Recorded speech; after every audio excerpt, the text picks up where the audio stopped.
नमस्कार दोस्तों।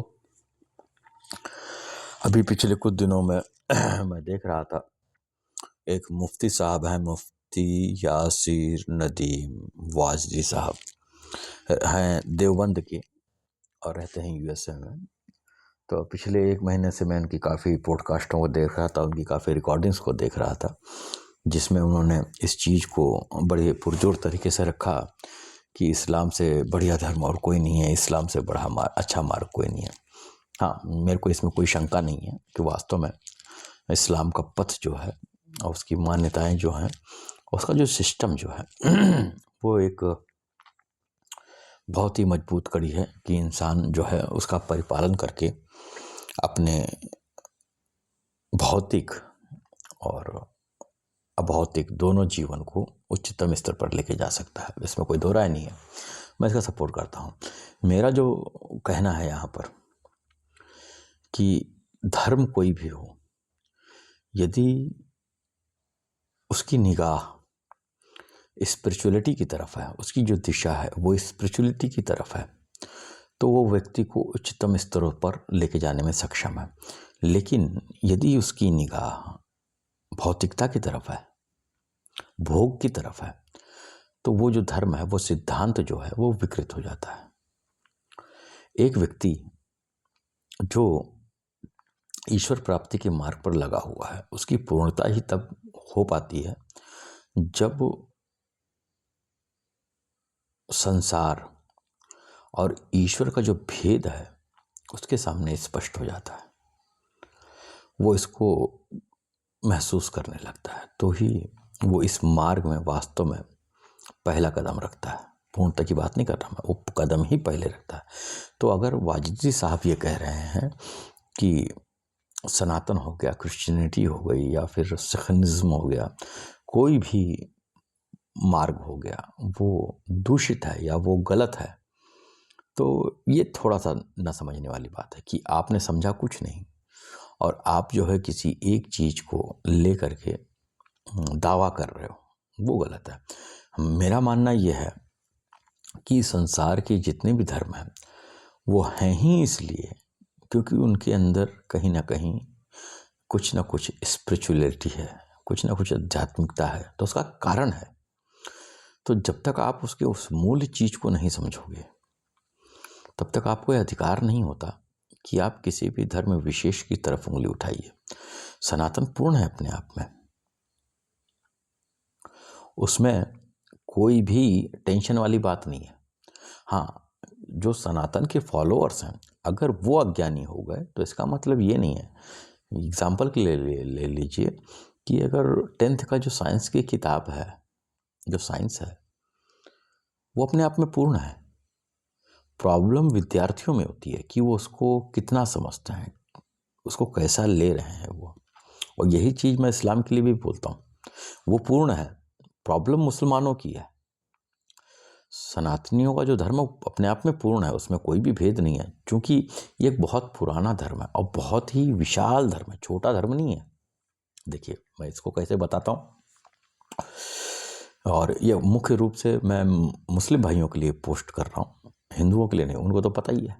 तो चूँकि मेरे कई सारे मुस्लिम मित्र हैं, बहुत सारे मुस्लिम मित्र हैं, और सिख भी हैं, क्रिश्चियनों की संख्या बहुत कम है, बौद्धिस्ट बहुत सारे हैं।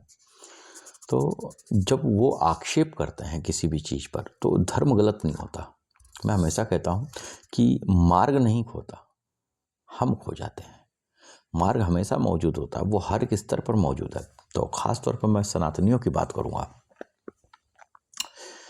सनातनी सबके पास एक किताबें, दो किताबें हैं। सनातनियों के पास क्या है? 4 वेद, जो कि अलग अलग विषयों पर हैं।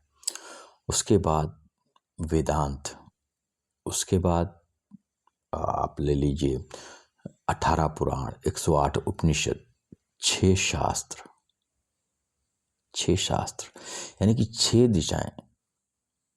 वास्तव में 6 दिशाएं नहीं है, ये 3 दिशाएं हैं। इसमें जो सगुण ब्रह्म को मानते हैं उनके लिए भी स्थान है, जो निर्गुण ब्रह्म को मानते हैं उनके लिए भी स्थान है, और जो कुछ नहीं मानते उनके लिए भी उतना ही स्थान है।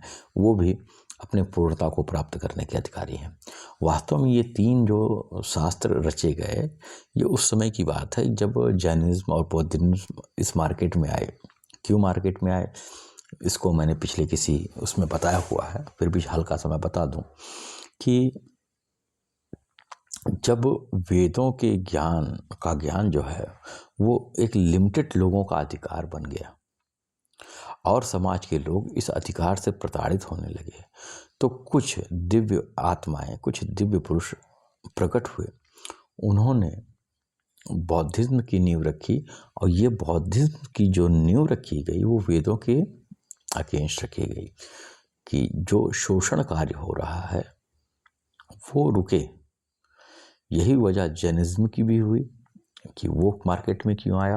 हालांकि जो मूलभूत चीज़ें हैं वो वैदिक ही हैं, सिर्फ उनका जो एक प्रमाण रहा कि हम वेदों को मानते तो हैं, लेकिन वेदों की शिक्षाओं को तो मानते हैं, लेकिन वेदों को एज ए प्रमाण हम स्वीकार नहीं करते कि आप उसको शास्त्र को प्रमाण रख करके कोई चीज़ें आप बताओ।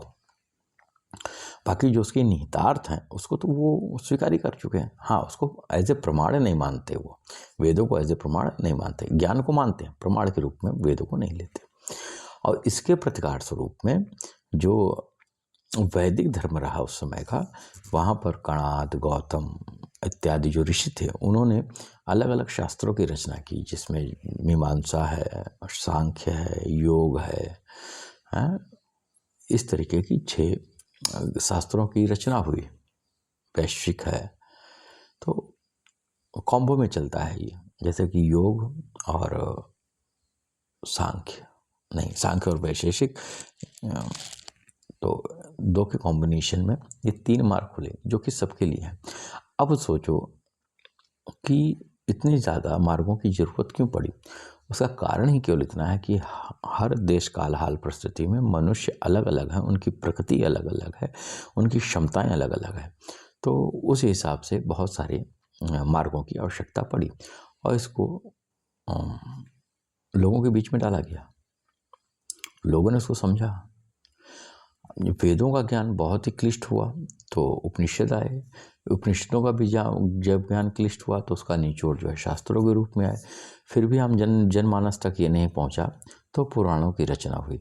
अब पुराणों की रचना को है तो वो वैदिक ज्ञान, लेकिन वो व्यक्तिगत है। एक व्यक्ति के जीवन में जब वो वैदिक ज्ञान उतरा और उतरने के पश्चात किस तरीके से उन्होंने अपने जीवन को जिया, ये पिक्चराइजेशन है ताकि लोग इससे रिलेट कर सकें, इसको याद रख सकें और जिन चरित्रों की बात जो है वेदों में की गई है, उपनिषदों में की गई है, उसको वो अपने जीवन में उतार सकें। बस इतनी सी बात है। अब बात आ जाओ ईश्वर के कॉन्सेप्ट के ऊपर कि ईश्वरीय कॉन्सेप्ट वैदिक में क्या है। देखो, वेदों में देवताओं का पूजन है। एक्चुअली उसमें देवताओं का वर्णन है जिसमें सोम है, इंद्र है, पूषा है, सूर्य है। इस तरीके से देवताओं का अब देवताओं की श्रेणी एक अलग श्रेणी है। देवताओं का मतलब ये हो गया, इस सृष्टि को मेंटेन रखने में, बैलेंस रखने में जो ऊर्जा काम कर रही है, जो शक्ति काम कर रही है, उसको देवत्व माना गया। वैदिक ऋषियों ने मंत्रों के माध्यम से और जो अनुष्ठान यानी कि यज्ञ वो करते हैं, उसमें जो चीज़ें इस्तेमाल होती हैं उन मंत्रों के साथ में उस अग्नि में उसको प्रवाहित किया जाता है। तो इस प्रकृति की जो देवत्व वाली शक्तियां हैं वो ऊर्जावान होती हैं, वो सक्षम होती हैं और इस पृथ्वी को मेंटेन रखने के लिए प्रभावी होती हैं। वास्तव में हम देवताओं का पूजन नहीं कर रहे होते, होता यह है कि हम देवताओं को और दृढ़ कर रहे होते हैं, मजबूत कर रहे होते हैं ताकि इस प्रकृति का कार्य सुचारू रूप से चल सके। और इसका एक एग्जाम्पल जो है, जैसे कि प्रकृति की बात हो गई, इस पृथ्वी की बात हो गई, वैसे ही उन देवताओं का जो है उपयोग, उनका जो एक्शन है हर व्यक्ति के शरीर में भी चल रहा होता है। जब इस तरीके की परिपाटी का वर्णन करके मनुष्य जो है यज्ञ करता है तो ये प्रकृति को भी लाभवंत करती हैं और आपके मानसिक और दैहिक स्तर पे भी उनका पूरा पॉजिटिव असर पड़ता है। तो ये इसके पीछे का रीज़न है। ये पूर्णता नहीं है, ये शुरुआत मात्र है कि आप बालवाड़ी में आपने प्रवेश किया। चूँकि जो वैदिक मूल है वो मूल है उपनिषद और वेदांत। तो ये शुरुआत है जो कि आपको उस स्तर तक पहुंचाएगी। चूँकि देवत्व हैं, एक एग्जाम्पल को ऐसा समझिए, अगर कोई फरिश्ता या कोई देवदूत आपके सामने आकर के खड़ा होता है तो आप उसका सम्मान करेंगे? बिल्कुल करेंगे ना। उनकी सेवा करेंगे? बिल्कुल करें। तो इसी तरीके से वैदिक सूत्रों में जितने भी देवता हुए उनका सम्मान किया जाता है, उनको दृढ़ किया जाता है, उनको मजबूत करने के लिए, उनको शक्ति देने के लिए तमाम सारी चीज़ें अनुष्ठानिक रूप में की जाती हैं। सनातनियों में देखिए, देव, दानव, दैत्य, राक्षस, मनुष्य, इसके अलावा बहुत सारी योनियां, कुल मिलाकर के 11 प्रकार की योनियां कही जाती हैं, है ना। और उस देवत्व में मनुष्यों की भी श्रेणी आती है, यानी कि ये सब देवत्व के स्वरूप में है यदि वो देने का कार्य करें, निर्माण का कार्य करें, पॉजिटिविटी का कार्य करें। तो एक ये बड़ी गहराई वाला विचार है, इसको बड़े हल्के में से नहीं लिया जाना चाहिए। तो कॉन्सेप्ट ऑफ गॉड जो है, अगर आप देवताओं को मानते हैं तो ये गलत है। रामायण खुद ये कहती है, रामचरितमानस की बात कर रहा हूँ, गीता जी की बात कर रहा हूँ, कि जो लोग ऐसे प्राकृतिक शक्तियों की उपासना करते हैं तो उनको एक शुभतापूर्ण भोग प्राप्त होता है। भोग मतलब कि भोगना मतलब खाना पीना उठना बैठना, जो सांसारिकता है उसको हम भोग कहते हैं, उसको हम भोग कहते हैं। पूर्णता का मतलब होता है ईश्वर के साथ मिलन, तो भोग प्रदान करते हैं। अगर मैं बात करूं हिंदुइज्म या सनातनियों में ईश्वर के कॉन्सेप्ट की, तो आप देखेंगे कि इसमें कई सारे टर्मिनोलॉजीज हैं, इसमें कई सारे नाम हैं, जिसमें आ गया भगवान, ईश्वर, परमेश्वर, आत्मा, परमात्मा, ब्रह्म, परब्रह्म। अब इन सब का एक ही मीनिंग नहीं है। तो हम पहले भगवान की बात कर लेते हैं। भगवान जो भगवत्ता है, प्रभुता है, ये आसमान में चमकने वाली कोई चीज़ नहीं है। इस मनुष्य जीवन में जो मनुष्य 5 तत्वों पर अपना अधिकार प्राप्त कर लेता है, 10 प्रकार के ऐश्वर्य का स्वामी हो जाता है ना, तो ऐसे व्यक्ति को भगवत्ता प्राप्त व्यक्ति कहा जाता है क्या नहीं। इसमें भगवत गुण विराजमान हो गए तो ऐसे व्यक्तियों को भगवान कहा जाता है। इस सृष्टि में उसका हस्तक्षेप संभव होता है अपने साधना के बल पर पे, अपने क्या बोलते हैं, पूजा पाठ तो नहीं मैं खैर कहूँगा, अपने साधना, अपने अभ्यास के बल पर वो उस मुख्य धुरी को स्पर्श करता है, उस तत्व ज्ञान को स्पर्श करता है कि वो इस प्रकृति को नियंत्रण करने में सक्षम होता है। पंच तत्वों से कोई भी चीज को निर्माण करना, उनका नाश करना, या जो चीज इस पृथ्वी पर मौजूद नहीं है उसको प्रेजेंट कर देना, ऐसी क्षमता जब उस व्यक्ति के पास आती है तो उसको भगवत की श्रेणी में रखा जाता है, और ऐसा ही व्यक्ति देवतुल्य भी हो जाता है। मैंने कहा कि मनुष्य में भी देवताओं की श्रेणी आती हैं। अब उसके अंदर वो क्षमता पैदा हो गई। ईश्वर की परिभाषा क्या है? ईश्वर एक प्रक्रिया का नाम है। ईश्वरत्व कोई शरीर नहीं है, कोई व्यक्ति नहीं है। जैसे कि आप भगवत्ता को प्राप्त करने के लिए जो साधना करते हो तो इसके अंदर श्वासों का एक विशेष रोल होता है। स्वर मतलब होता है श्वास, ई मतलब होता है समतापूर्ण, समत्व वाली। यानी कि जब कोई व्यक्ति ईश्वरीय राह में, आध्यात्मिकता को प्राप्त करने की राह में या पूर्णता को प्राप्त करने की राह में प्रयास करता है, तो उसमें एक विशेष कैटेगरी है। कई तरीके हैं इसके, तो इसमें एक कैटेगरी है श्वासों की भी, कि श्वासों के नियंत्रण से और श्वासों के पर फोकस करने से एक मनुष्य जो है वो अपनी पूर्णता को स्पर्श कर सकता है, उस ईश्वरत्व को स्पर्श कर सकता है, उस पूर्णता को स्पर्श कर सकता है। तो या तो व्यक्ति का दाहिना स्वर चलता है या तो बायां स्वर चलता है। लेकिन जब व्यक्ति अपने अभ्यास इन दोनों स्वर का त्याग कर देता है और दोनों एक साथ में चलती है, न दायां न बायां, दोनों चल रही हों, तो ऐसे स्थिति को ऐसे श्वास के चलने को ईश्वरत्व की संज्ञा दी गई है। और परमेश्वर वो जो सदैव समत्व में हो। आत्मा यानी कि चैतन्यता, एक चेतना आप में है, एहसास है आप में, शऊर है आप में। तो ये होता है आत्मा का गुण कि आप चेतनात्मक हो, आप समझ रहे हो, आप जीवित हो। और एक परमात्मा जहाँ से परम चेतना।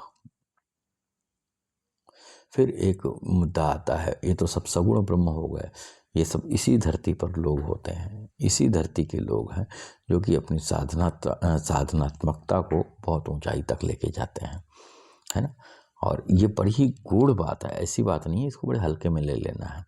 अब ब्रह्म की बात कर लेते हैं। ब्रह्म मतलब निर्गुण, जो कि शून्य था और उस शून्य में अभी भी मौजूद है, और उसको किसी भी चीज़ का कोई फ़र्क नहीं पड़ता, उसको किसी की ज़रूरत नहीं है, वो अपने आप में पूर्ण है। तो ब्रह्म की जो है बात, वो क्या बोलते हैं हम, अन्य धर्मों के ईश्वर से उसका मिलान कर सकते हैं।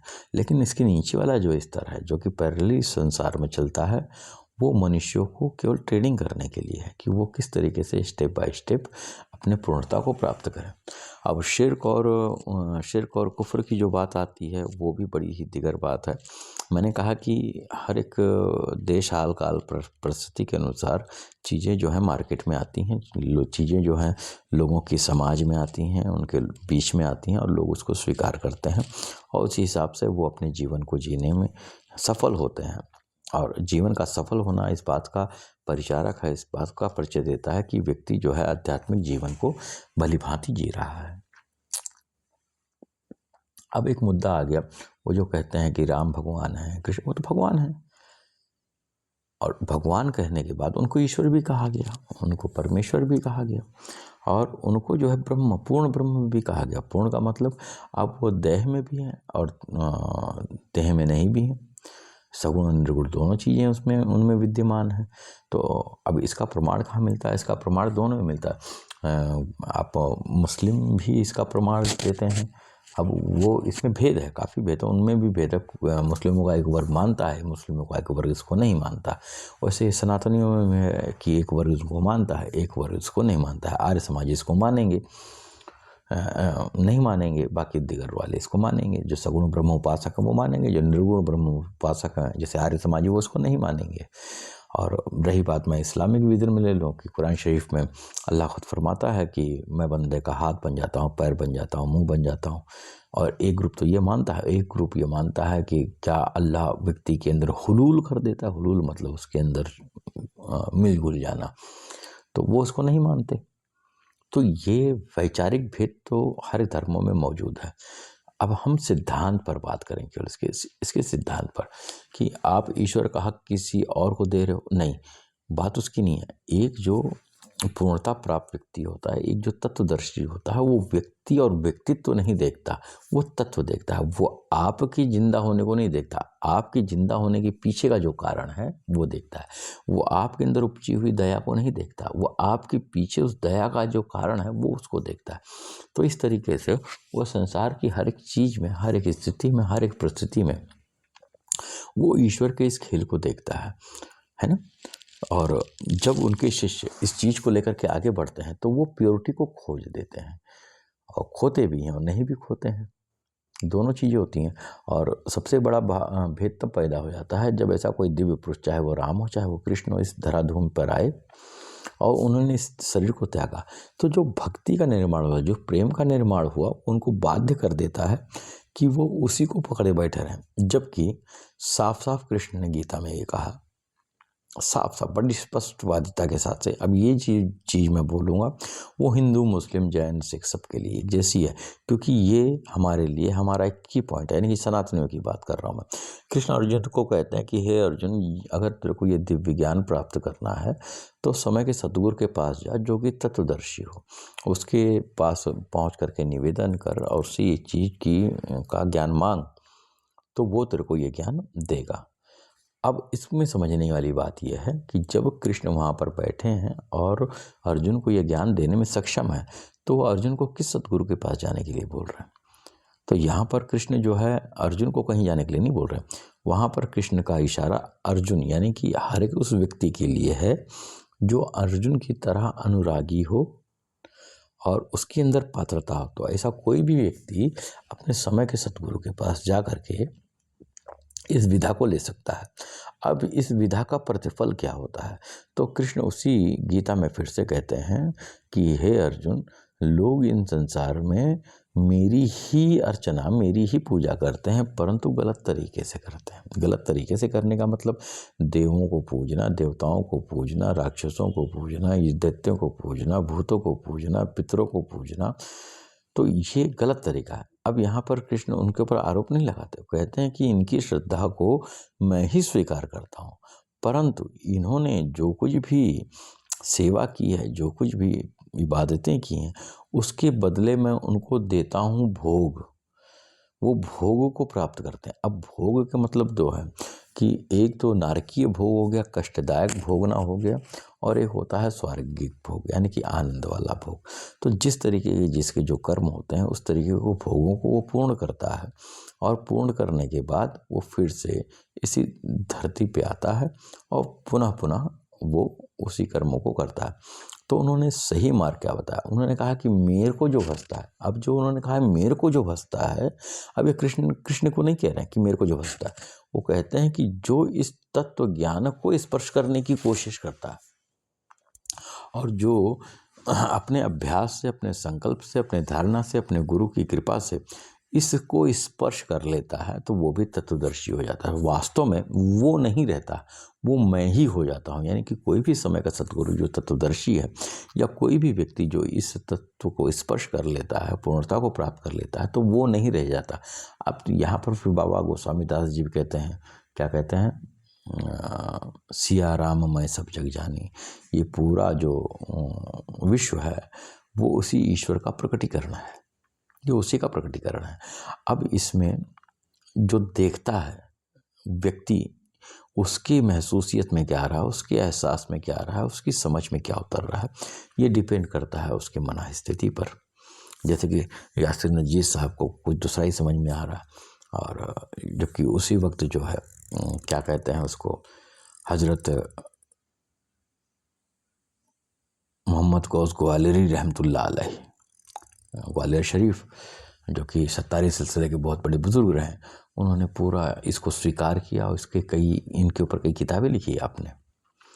तो ये व्यक्तिगत दृष्टिकोण होता है कि वास्तव में कि उसने क्या हासिल किया। मैं हमेशा कहता हूँ कि किताबें धोखा हैं, किताबें मृत हैं, उनसे किसी को कोई लाभ नहीं है, क्योंकि वो केवल और केवल अक्षर हैं, उसमें एहसास नहीं है। यह एहसास तुम्हारे अंदर से आएगा। यदि वो एहसास तुम्हारे अंदर जाग गया, तुमने उस तत्व को पहचान लिया, तो वो किताब सार्थक है। नहीं तो वो केवल झूठ है, केवल झूठ है, केवल एक मालूमात का एक जरिया हो सकती हैं कि आप जो है गौर फिक्र करने के लिए एक प्लेटफॉर्म पाओ, बस इतना। मैं हमेशा कहता हूँ इस चीज़ को, हर व्यक्ति का मार्ग जो है उसका अपना निजी है, उसका अपना व्यक्तिगत है। जो भी जानकारी, जो भी मालूमात उसको मिली है, उसके जरिए से वो अपने मार्गों को खोजता है, और एक गुरु जो होता है वो मार्गों को खोजने में केवल मदद करता है। और ये मार्ग जो है ये हमेशा खोजना पड़ता है। ऐसा नहीं कि आज खोज लिया मैंने किसी पंथ को, किसी संप्रदाय को या किसी मार्ग का वर्ण कर लिया तो पूर्ण हो गया। ये मार्ग बार बार खोएगा और आपको बार बार इसको खोजना पड़ेगा। ये अनवरत चलता रहेगा जब तक कि आप उस पूर्णता वाले स्टेज तक पहुंच ना जाओ। मेरा एक दावा है, मैं दावा करता हूँ इस चीज़ का कि हर व्यक्ति को अपनी दिव्यता को प्राप्त करना है। आज नहीं तो कल, कल नहीं तो परसों, परसों नहीं तो नरसों। क्योंकि लोग जो है इस बात को समझने के लिए तैयार नहीं होते कि वास्तव में सर्वत्र गुरु है, सर्वत्र ज्ञान है। फर्क इतना है कि हम उसको स्वीकार कर सके, वो हमारी समझ में आ सके। समझने की चीज़ है। मैंने इन सारी चीज़ों पर बात की कि ये जो देवताओं की जो श्रेणियाँ हैं, ईश्वर की जो श्रेणियाँ हैं, इनकी जो टर्मिनोलॉजी है, इनका क्या अर्थ है, और किस तरीके से चीज़ों को समझकर हम बहुत आसानी से अपने जीवन को उच्चतम लेवल पर लेके जा सकते हैं। तो अपनी बातों को मैं यहीं पर विराम दूंगा। ये बहुत ही विशाल विषय है। इसको चंद शब्दों में निपटाना संभव नहीं है। ये आपके गौर व फिक्र का विषय है। मेरा काम केवल जानकारी देना है कि मैं जानकारी दे करके आप लोगों के लिए मार्ग को प्रशस्त कर सकूं। और अगर किसी को कोई भी दुविधा या संकट आता है तो आप मेरे से डायरेक्टली मैसेज लिख करके मेरे से संपर्क कर सकते हैं। मैं अपनी पहली फुर्सत में कोशिश, क्योंकि जब एक व्यक्ति बगैर कुछ बोले हुए बोलता है तो उसके पास में बहुत ज़्यादा संदर्भ नहीं होता। एक मूलभूत ज्ञान वो आप लोगों के साथ में शेयर करता है, लेकिन इसके बाद जब कोई प्रश्न आपकी तरफ से आते हैं तो उस पर और प्रकाश वो डालता है। तो कोई भी बात हो तो आप मेरे से संपर्क करिए और मैं जो है आपके प्रश्नों को सुन करके, समझ करके आपको संतुष्ट करने का प्रयास जरूर करूँगा। आप सबका दिन शुभ हो। धन्यवाद।